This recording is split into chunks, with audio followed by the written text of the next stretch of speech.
크게 아멘으로 화답합니다. 할렐루야. 따라하시겠습니다. 분별력은 영적 무기입니다. 분별력은 영적 무기입니다. 라는 제목으로 말씀 전합니다. 어떤 연구실에서 개구리를 가지고 실험을 했습니다. 개구리를 약간 뜨거운 물이 들어있는 비커 속에 집어넣습니다. 그랬더니 놀란 개구리는 펄쩍 뛰어올라 달아났습니다. 이번엔 찬물이 담긴 비커에 그 개구리를 넣습니다. 그러자 개구리는 여유 있게 헤엄치며 놀았습니다. 잠시 후 비커 밑에 램프를 놓았습니다. 그리고 불꽃을 아주 작게 조절해 놓았습니다. 1초에 화씨 0.0175씩 데워지도록 했습니다. 물의 온도는 서서히 높아졌습니다. 그러나 개구리는 태평스럽게 헤엄만 치고 있었습니다. 온도는 계속 0.017도씩 올라가고 서너 시간쯤 지났습니다. 과연 개구리는 어떻게 되었을까요? 그 개구리는 푹 삶아졌습니다.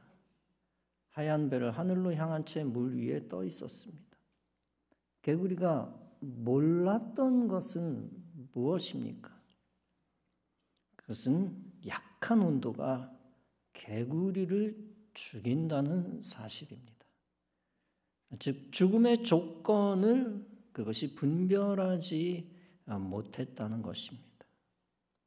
여러분, 우리 인생에게 절대적으로 필요한 것이 분별력입니다.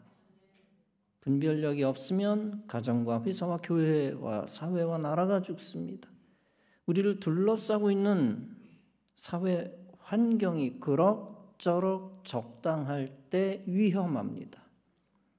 사회 환경이 놀기에 적당한 온도를 지니고 있으면 마냥 도취됩니다. 그때 영적으로 선한 것과 그릇된 것을 분별하지 못합니다.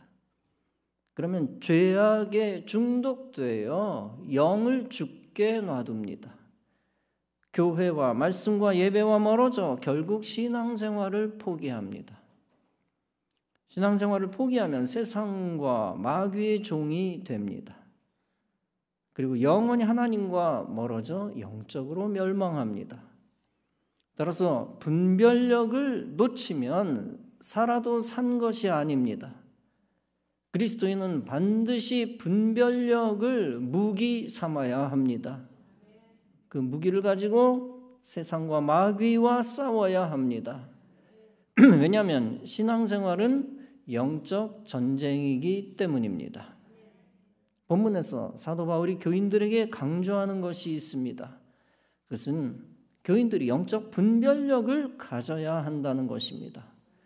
본문에서 사도 바울은 말합니다. 내가 예수 그리스도의 심장으로 너희 무리를 사모하는지 하나님이 내 증인이시니라. 즉 바울이 빌립보 교인들을 지극히 사랑한다는 것입니다. 마치 그리스도께서 사람들을 사랑하는 것 같은 마음이라는 것입니다. 그 바울의 마음을 하나님이 아신다고 바울이 주장합니다. 바울은 빌립보 교회를 세웠습니다. 따라서 빌립보 교회가 무너지지 않고 잘 되기를 바울이 소원했습니다. 마치 부모가 자식 잘 되기를 바라는 마음과 같습니다. 부모는 자식이 세상에 속지 않고 사기당하지 않기를 원합니다. 자식들이 지혜롭게 돈 관리하기를 원하고 망하지 않기를 원합니다. 부모는 자식이 형편없는 사람에게 속아 결혼하지 않기를 바랍니다. 부모는 자식이 마귀에게 속아 교회를 떠나지 않기를 바랍니다. 따라서 부모는 자식이 뛰어난 분별력을 가지기를 원합니다. 즉 세상의 악한 것을 분별하는 능력입니다. 이 능력은 공부 잘하는 능력보다 훨씬 중요합니다. 이 능력은 사람들과 어울리는 능력, 다스리는 능력보다 더 중요합니다. 그리고 이 능력은 돈 버는 능력보다 중요합니다. 이 능력은 구원의 길을 가느냐 못 가느냐의 문제를 결정합니다. 그리고 이 능력은 하나님의 종이 되느냐 마귀의 종이 되느냐를 결정합니다. 이렇게 바울은 교인들의 영혼이 잘 되기를 바라는 마음으로 말합니다. 내가 기도하노라 너희 사랑을 지식과 모든 총명으로 점점 더 풍성하게 하사 너희로 지극히 선한 것을 분별하며 또 진실하여 허물 없이 그리스도의 날까지 이르기를 원하노라. 여기서 사랑이라고 하는 것은 교인들이 가져야 하는 하나님 사랑입니다. 즉 교인들이 성령 받고 얻은 사랑의 마음, 즉 성령의 열매입니다. 믿음을 완성하는 사랑, 거룩함을 완성하는 성화된 사랑입니다. 즉 그리스도인임을 또 교인임을 증명할 수 있는 사랑입니다. 그런데 그 사랑, 성령의 열매가 더욱 풍성해지는 조건이 있다는 것입니다. 그것은 지식과 모든 총명입니다. 이 지식은 하나님 말씀이며 교리이며 신앙의 기초입니다. 이 지식이 있어야 믿음도 생기고 구원의 길도 알고 더욱 거룩해집니다. 그러나 기독교 지식만 가지고 그리스도인이 완성되는 것은 아닙니다. 그 지식에 더하여 하나님이 선물로 주시는 총명이 필요합니다. 즉 영적 신앙적 지혜이며 분별력입니다. 세상에는 공부 잘하는데 사회생활 못하는 사람이 부지기수입니다. 다 여러분들이 경험해 보셨을 겁니다. 지식은 있는데 지혜가 부족하기 때문입니다. 반면에 대학교, 대학원은 안 나왔는데 지혜로운 사람도 천지에 넘칩니다. 분야에 따라서는 그 분야의 지식이 많은 사람을 훨씬 능가하기도 합니다. 사실 인생살이에서는 지식도 필요하지만 지혜가 더 중요합니다. 특히 하나님 주신 신앙적 지혜는 죽을 때까지 성도에게 유익합니다. 이 총명이 지극히 선한 것을 분별하는 능력이라는 것입니다. 그리고 이 총명이 예수님 재림할 때까지 절대 필요한 분별력이라는 것입니다. 이 분별력을 교인이 가지면, 성도가 가지면 하나님이 원하시는 열매를 만듭니다. 그리고 하나님을 슬프게 하지 않고 그 열매로 기쁘게 합니다. 따라서 바울은 말합니다. 예수 그리스도로 말미암아 의의 열매가 가득하여 하나님의 영광과 찬송이 되기를 원하노라. 그리스도인이 분별력을 가지면 손해보지 않고 일생 유익하다는 것입니다. 자신뿐 아니라 교회에도 하나님 나라에도 유익하다는 것입니다. 그로 인하여 그를 통하여 하나님이 영광을 받으신다는 것입니다. 성도 여러분, 기독교인에게 절대 필요한 것이 분별력입니다. 이 분별력을 무기 삼아 영적 전쟁에서 승리하시기 바랍니다. 성도는 영적 분별력으로 영들을 분별해야 합니다. 하나님으로부터 온 영과 세상의 거짓 불신의 영을 분별해야 합니다. 즉 하나님의 것과 마귀의 것을 분별해야 합니다. 하나님이 인정하시는 권세와 마귀가 이용하는 권세를 분별해야 합니다. 우리 인생은 어떤 권세가 가정과 후손과 나라를 살리는지 모릅니다. 따라서 속아서 지지하고 가정과 후손과 나라를 멸망시킵니다. 왜냐하면 속는 죄를 지은 대가를 치르는 것이기 때문입니다. 적어도 우리 교회 성도들은 속는 죄를 짓지 않는 은혜가 있기를 바랍니다. 어떻게 하면 안 속을 수 있습니까? 첫째는 권세 집단의 인격과 언어와 양심을 보면 알 수 있습니다. 인격도 바닥, 언어도 바닥, 양심도 바닥인 자를 신자는 배척해야 합니다. 둘째는 그들이 제대로 된 하나님 신앙을 가졌는지 알면 속지 않습니다. 단순히 썬데이 크리스찬인지 독실한 크리스찬인지 보면 압니다. 셋째는 그들이 가진 비전을 보면 알 수 있습니다. 즉 그것이 성경을 대적하는가 아닌가 하는 것입니다. 그 중에서도 차별금지법을 반드시 통과시키겠다는 권세자나 집단이 있습니다. 기독교는 따지지도 말고 그것을 지지하는 자를 반드시 대적해야 합니다. 그렇지 않으면 하나님의 진노를 받고 저주 속에 들어갑니다. 반대로 분별하여 대적하면 하나님의 도움을 받고 축복을 받습니다. 요한일서 4장에서 사도 바울은 말씀합니다. 사랑하는 자들아, 영을 다 믿지 말고 오직 영들이 하나님께 속하였나 분별하라. 많은 거짓 선지자가 세상에 나왔습니다. 여러분, 이 말씀은 단순히 정통 이단에 관한 말씀이 아닙니다. 이것은 하나님을 위하는 권세와 하나님을 대적하는 권세에 관한 말씀입니다. 성도는 악한 영에게서 나온 이단과 미신과 권세를 다 척결해야 합니다. 특히 성도에게 있어서 가장 필요한 분별력이 있습니다. 그것은 영적 전쟁에서 아군을 보호하고 대적을 이기는 분별력입니다.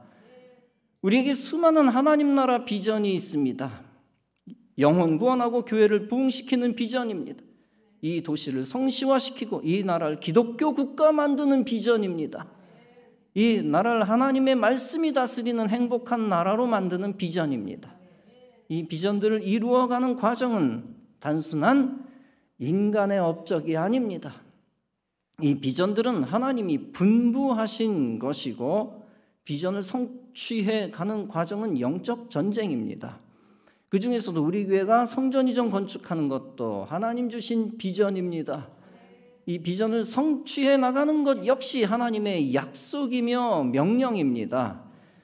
그리고 이 거룩한 성전 건축은 가나안으로 향하는 영적 전쟁입니다. 이 영적 전쟁을 이끄시는 분은 성전을 약속하신 전능하신 하나님입니다. 시작도 하나님이 하셨고 마무리도 하나님이 하실 것입니다. 그런데 이 영적 전쟁을 이 땅에서 수행하는 자는 담임 목사와 성도입니다. 약속을 믿고 한 마음으로 전진하여 하나님의 일에 동참하는 것입니다. 그리고 그 일에 동참하여 하나님 주시는 승리를 선물로 얻는 것입니다. 그런데 그 승리의 선물을 그냥 받는 것이 아니라 싸워 받는 것입니다. 기도의 헌신, 물질 헌신을 통하여 십자가 지고 싸워 나가는 것입니다. 말씀의 명령에 순종하면서 희생하며 싸워 나가는 것입니다. 그리고 말씀의 원리에 따라 거룩한 전략을 가지고 싸워 나가는 것입니다. 즉 영적 분별력을 가지고 대적을 이기며 나가 싸워 이기는 것입니다. 중요한 분별력이 있습니다. 언제 세상을 향해 말해야 하는지, 언제 말하지 말아야 하는지 아는 지혜입니다. 선택받은 자가 가져야 할 귀중한 거룩한 전략이 있습니다. 그것은 대적을 이롭지 않게 하는 전략입니다. 선택받은 자는 아군을 이롭게 하며 적군을 해롭게 합니다. 그럼으로써 부여받은 거룩한 임무, 사명을 수행합니다. 그런데 반대로 선택받았어도 분별력이 없으면 아군을 해하고 이적 행위를 합니다. 그럼으로써 하나님의 거룩한 임무와 비전을 무너뜨립니다. 그로 인하여 선택받았어도 비참한 최후를 맞이합니다. 선택받았는데 어떻게 비참한 최후를 당합니까? 반문할 수 있겠지요. 그러나 성경은 그런 것들을 보여주고 있습니다. 삼손은 하나님으로부터 선택받은 자였습니다. 그는 가공할 만한 초인적인 힘을 가지고 있었습니다. 특히 나실인이었기 때문에 다른 하나님 백성들 가운데서도 구별되었습니다. 클래스가 달랐습니다. 더 수준 높은 도덕적 영적 요구를 충족해야 했습니다. 그럼에도 불구하고 삼손은 이방 여자와 놀아났고 이방 여자와 결혼했습니다. 문제는 아내 들릴라가 삼손 편이 아닌 대적 블레셋 편이었다는 것입니다. 블레셋 사람들이 삼손의 아내를 회유해서 그 여자를 스파이처럼 삼았습니다. 그리고 지령을 내립니다. 너는 삼손이 왜 엄청난 힘을 가지고 있는지 알아오도록 해라. 아내는 끊임없이 삼손을 졸랐습니다. 당신은 어떻게 그런 힘을 가지고 있나요? 처음에는 거짓 정보를 줬습니다. 만일 마르지 아니한 새 활줄 7으로 나를 결박하면 내가 약해져서 다른 사람과 같으리라. 삼손의 아내로부터 정보를 받은 블레셋 사람들이 삼손을 결박합니다. 그러나 삼손은 가볍게 그 줄을 끊어버립니다. 배신감을 느낀 들릴라가 삼손을 성토합니다. 당신이 나를 희롱하였다. 무엇으로 당신을 결박할 수 있는지 말하라. 역시 삼손은 거짓 정보를 흘렸고 블레셋 사람들은 허탕쳤습니다. 그렇게 반복하기를 또 한 차례 합니다. 이제 들릴라가 초강수를 둡니다. 당신은 나를 사랑하지 않는다. 말하라 하고 계속 조릅니다. 하도 재촉하여 조르니까 삼손이 마음이 번뇌하여 죽을 지경이 됩니다. 이제 삼손이 국가 기밀, 즉 하나님 나라의 기밀을 누설합니다. 내 머리 위에는 삭도를 대지 아니하였으니 이는 내가 못해서부터 하나님의 나시린이 되었습니다. 만일 내 머리가 밀리면 내 힘이 내게서 떠나고 나는 약해져서 다른 사람과 같으리라. 번뇌가 그를 교란시켰습니다. 기밀을 누설합니다. 사실 정보를 드디어 적에게 누설합니다. 그러자 그 정보를 받고 블레셋 사람들이 삼손을 결박합니다. 그를 붙잡고 눈을 빼고 감옥에서 맷돌을 돌리게 합니다. 이로써 선택받은 하나님의 사람이 비극의 인물이 됩니다. 하나님은 그에게 마지막 힘을 주셔서 마지막 큰 일을 행하게 하십니다. 다곤 신전에서 3,000명을 죽이고 삼손 자신도 최후를 맞이합니다. 삼손이 잘못한 것이 무엇입니까? 그것은 그가 분별력을 무기로 들고 있지 않았다는 것입니다. 스스로 그 무기를 버리고 거짓 사랑, 마귀의 전략에 속았다는 것입니다. 적에게 자신의 전력을 다 노출시켰다는 것입니다. 그것은 진정한 사랑이 아니라 하나님 나라를 배신한 것이었습니다. 그리고 그것은 정직함이 아니라 어리석은 기밀 누설이었습니다. 선택된 사람이 전략적 분별력을 버리면 이처럼 멸망합니다. 침묵해야 할 때 입을 벌려 떠벌리고 다니는 것이 무서운 죄가 되기도 합니다. 따라서 전도서 3장 시간과 장소에 관한 지혜와 전략을 말합니다. 범사에 기한이 있고 천하의 만사에 다 때가 있나니 날 때가 있고 죽을 때가 있으며 심을 때가 있고 심은 것을 뽑을 때가 있으며 찾을 때가 있고 잃을 때가 있으며 지킬 때가 있고 버릴 때가 있으며 사랑할 때가 있고 미워할 때가 있으며 전쟁할 때가 있고 평화할 때가 있느니라. 이스라엘이 여리고를 점령할 때 정탐꾼들을 사용했습니다. 정탐꾼은 번역하면 스파이죠. 그 정탐꾼들이 기생 라합을 포섭했습니다. 라합은 이방인이었지만 이미 준비된 하나님 신앙을 가진 자였습니다. 그런 라합과 가족은 여리고성이 함락될 때 구출받았습니다. 이처럼 적진의 정보를 많이 알고 입수할수록 좋습니다. 영적 싸움에서도 마찬가지입니다. 마귀의 전술과 전략을 많이 알고 경계하는 것이 좋습니다. 반대로 아군의 정보를 최대한 숨기는 것이 좋습니다. 정탐꾼의 은신처를 숨기는 것이 좋았지요. 자랑하는 것도 절제해야 하고 생각 없이 떠벌리는 거 위험합니다. 당연히 아군의 부정적인 것에 대해서는 더더욱 침묵해야 합니다. 그것이 장차 대적을 이기기 위한 힘을 쌓아나가는 거룩한 분별력입니다. 전략적 침묵은 거짓말도 아니고 위선도 아닙니다. 그것은 원수의 교묘한 소나귀에서 아군을 지키는 의로움입니다. 대적은 많은 경우에 우리를 위하는 척하면서 사실 시기 질투합니다. 그리고 기회가 되면 조롱거리로 삼으려 하고 아군이 추락하기를 원합니다. 따라서 전략적 침묵은 영적 싸움에서의 성도의 교인의 의무입니다. 그 침묵은 하나님이 정한 신성한 목적을 지키는 강력한 전략입니다. 요셉은 창세기에서 위대한 하나님의 역사를 준비한 사람입니다. 이스라엘 백성들이 번성케 되는 기초를 예비한 하나님의 사람입니다.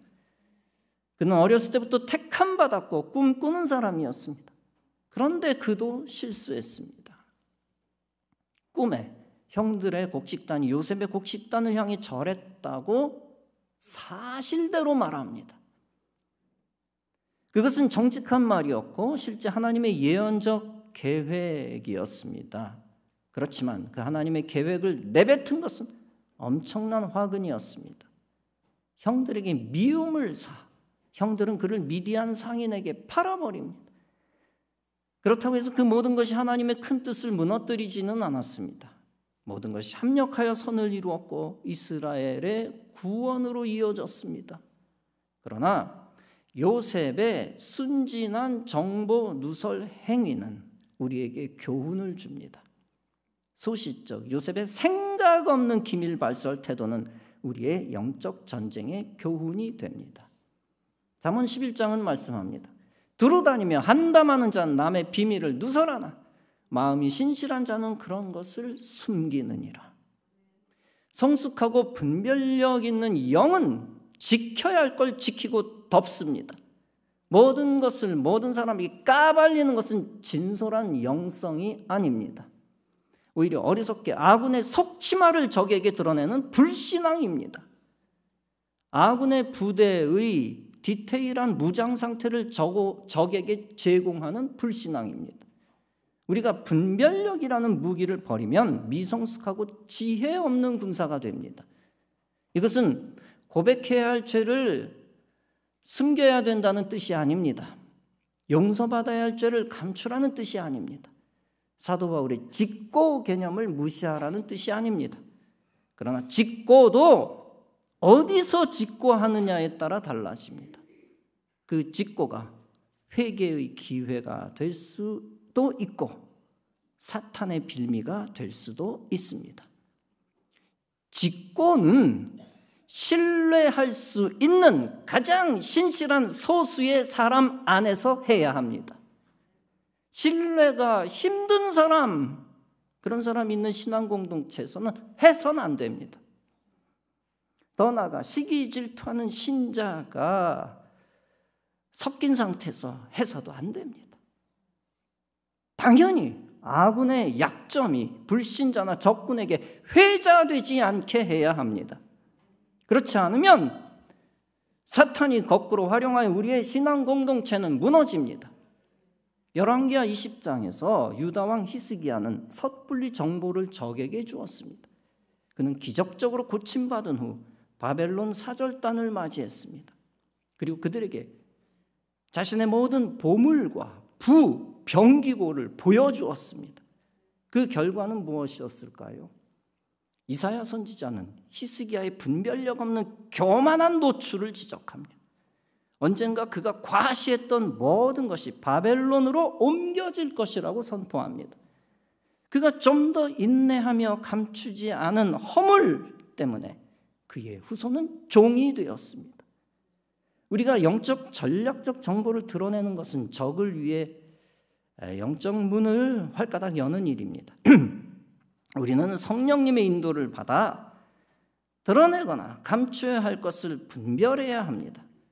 불신 세상과 사탄과 그 세력은 하나님 교회에 불리한 정보를 찾아다니고 있습니다. 그때 그리스도의 용사는 어떻게 해야 합니까? 그는 분별력의 무기를 사용하여 우리의 군사 정보를 지켜내야 합니다. 의도적으로 하나님 백성의 특정 정보를 보호해야 합니다. 사랑하는 성도 여러분, 그리스도의 군사는 신중함으로 영적 전술을 분별력 있게 사용해야 합니다. 마귀에게, 보이스피싱에게 우리의 정보를 제공해서는 안 됩니다. 하나님 없는 사람과 하늘의 전략적 비밀을 공유하는 것은 치명적입니다. 교회가 세워지는 것을 시기하는 불신 세력의 부정적 모습을 보여서는 안 됩니다. 반드시 그리스도의 군사가 교회를 세워감에 하나 된 모습을 보여주어야 합니다. 두려워하지 않고 우리의 대장 되신 예수님을 신뢰하는 모습을 보여야 합니다. 그로 인하여 실제 장수 되신 예수님이 교회를 지키시는 것을 우리가 체험해야 합니다. 누가복음 2장에서 천사들이 목자들에게 예수 탄생을 고지합니다. 그 목자의 말을 사람들이 듣고 다 놀랍니다. 그때 예수님의 육신에 모친 마리아는 이 모든 말을 마음에 새기어 생각합니다. 그리고 하나님께 영광을 돌리고 찬송하며 돌아갑니다. 마리아는 거룩한 하늘의 기밀을 섣불리 드러내지 않고 잘 간직했습니다. 그렇게 함으로써 그 거룩한 기밀을 유산시키지 않았습니다. 그리고 그 기밀을 실행에 옮길 하나님의 시간과 인도하심을 기다렸습니다. 야고보서 1장은 말씀합니다. 너희 중에 누구든지 지혜가 부족하거든 모든 사람에게 후히 주시고 꾸짖지 아니하시는 하나님께 구하라. 그리하면 주시리라. 하나님도 우리에게 약속의 선물을 온전히 주실 그 때가 있습니다. 그 때를 인내하며 기다리며 끝까지 분별력을 가지시기 바라고 분별력을 무기 삼으시기 바랍니다. 대열을 흩뜨리지 말고 그 분별력으로 그리스도의 군대를 지키시기 바랍니다. 하나님 주신 비전을 선포하면서도 거룩한 전술을 지키시기 바랍니다. 그렇게 함으로써 하나님 주신 비전이 이루어지는 것을 보시기 바랍니다. 여러분 모두 하나님이 성취하시는 비전을 보고 하나님께 영광 돌리시기를 주님의 이름으로 축원합니다. 기도하시겠습니다.